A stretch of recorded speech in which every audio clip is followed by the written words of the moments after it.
I decree. Mo sọ tẹ́tẹ́lẹ̀. The enemy will not have the last say over you. Ọ̀tá ò ní ọ̀rọ̀ àsọgbẹ̀yìn lórí ayé rẹ̀. By the power of the Holy Ghost. Nípasẹ̀ agbára ẹ̀mí mímọ́. Every negative pronouncement. Gbogbo ọ̀rọ̀ òdì tàbí sọ lòdì sáyé rẹ̀. Every negative pronouncement. Gbogbo ọ̀rọ̀ òdì tàbí sọ lòdì sáyé rẹ̀.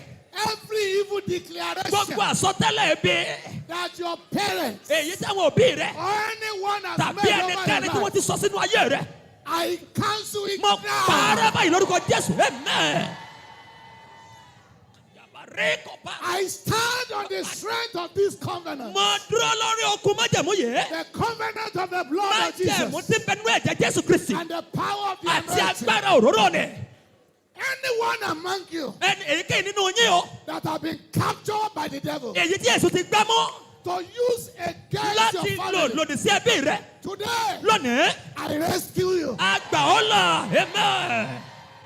Be rescued. Ó yá dẹ́ni ìgbàlà. Be rescued. Dẹ́ni ìgbàlà. You are no longer under his bondage. Ó sí lábẹ́ ìgbèkùn Èṣù mọ́ o.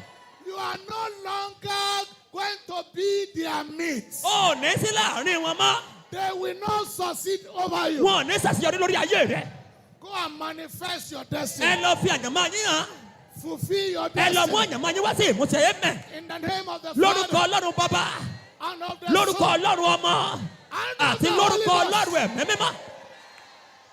Rejoice back to your seat. Ẹ Let's máa go yọ̀ back. padà sáyé yín. Thank you, Jesus. Ẹ ṣeun Jésù. Hallelujah.